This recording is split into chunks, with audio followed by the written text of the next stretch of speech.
رات اتنی عظمت والی رات ہے، اتنی برکت والی رات ہے، جس کو بھی مل جائے وہ بڑا خوش نصیب انسان ہے۔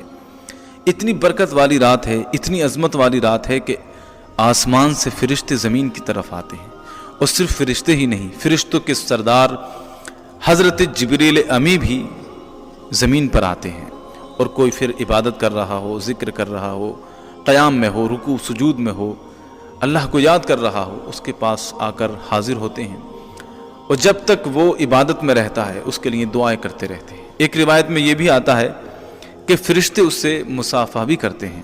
آپ سوچئے ذرا، فرشتے جس سے مصافحہ کر لیں تو بھلا جہنم کی آگ اس کو جلا سکتی ہے؟ یہ سب اللہ تبارک و تعالیٰ کی بخششیں اور عنایتیں ہیں۔ وہ بار بار ہم کو گناہوں سے توبہ کرنے کا موقع دیتا ہے، بار بار سنبھلنے کا، سدھرنے کا موقع دیتا ہے۔ کبھی شب برأت کے طور پر، شب قدر کے طور پر، رمضان کے طور پر، وہ بار بار یہ چاہتا ہے کہ ہم اپنے گناہوں سے توبہ کر کے اس کی بارگاہ میں حاضر ہوں۔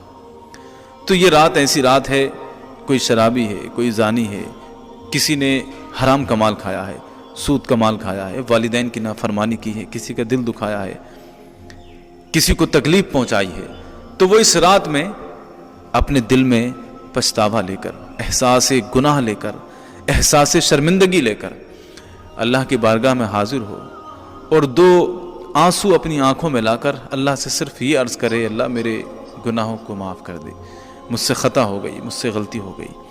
اس کی زبان سے یہ الفاظ ادا نہیں ہو پائیں گے کہ اس کی بخشش کا پروانہ آ جائے گا۔ اس رات میں زیادہ سے زیادہ عبادت کیجیے، کوئی خاص عبادت نہیں ہے، آپ جو چاہیں اس میں عبادت کریں۔ جو بھی عبادت کے طریقے ہیں سب طریقے سے عبادت کی جا سکتی ہے، قیام کر کے، رکوع کر کے، قرآن کی تلاوت کر کے۔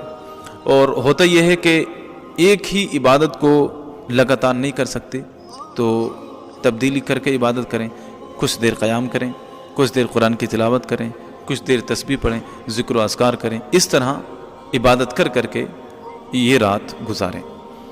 اور ایک خاص عمل میں آپ کو بتانا چاہتا ہوں۔ اسے پاک کا مفہوم ہے، چھوٹا سا عمل ہے، بہت چھوٹا عمل ہے، لیکن اس کا ثواب اتنا ہے کہ آپ سنیں دنگ رہ جائیں۔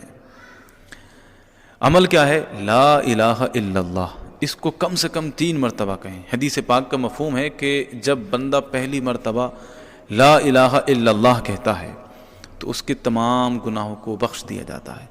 دوسری مرتبہ کہتا ہے، اسے جہنم سے آزاد کر دیا جاتا ہے۔ تیسری مرتبہ کہتا ہے، اس کو جنتیوں میں داخل کر دیا جاتا ہے۔ سبحان اللہ۔ تو یہ عمل ضرور کریں، اور باقی نمازیں پڑھیں، صلاۃ التوبہ، صلاۃ التسبیح، صلاۃ الحاجت۔ صلاۃ التوبہ، آپ نے گناہ کیے ہیں جانے انجانے میں، جو بھی گناہ ہوئے ہیں ان گناہوں کی معافی کے لیے صلاۃ التوبہ پڑھیں۔ 2 رکعت نفل نماز پڑھنی ہے، اس کے بعد گناہوں سے توبہ کرنی ہے۔ صلاۃ الحاجت، آپ کی کوئی ضرورت ہے، رشتے کا مسئلہ ہے کوئی، یا زمین کا مسئلہ ہے، جائیداد کا مسئلہ ہے، کاروبار کا مسئلہ ہے، دکان کا مسئلہ ہے، بے روزگاری کا مسئلہ ہے، کوئی بھی آپ کے مسائل ہیں، تو اللہ تعالیٰ سے 2 رکعت نفل نماز پڑھ کے دعا کریں۔ اللہ تبارک و تعالیٰ اس نماز کے صدقے میں آپ کی اس حاجت کو، اس ضرورت کو پورا کرے گا۔ تو اس طرح سے اس رات کو گزاریں انشاءاللہ۔ یہ رات اگر اس طرح سے گزاری تو ہماری زندگی میں ایک انقلاب پیدا کر سکتی ہے، ہماری زندگی کو بدل کر رکھ دے گی یہ رات، اگر ہم اس طریقے سے گزاریں تو۔ اور یہ رات ہمیں دی بھی اس لیے گئی ہے تاکہ ہم اپنی زندگی کو بدلیں۔ اللہ تبارک و تعالیٰ سے دعا ہے اس رات کے صدقے میں ہمارے گناہوں کی بخشش فرمائے، فلسطین کے مظلومین مسلمانوں کی مدد فرمائے، جو شہید ہو چکے ہیں جنت الفردوس میں اعلیٰ مقام عطا فرمائے۔ السلام علیکم ورحمۃ اللہ وبرکاتہ۔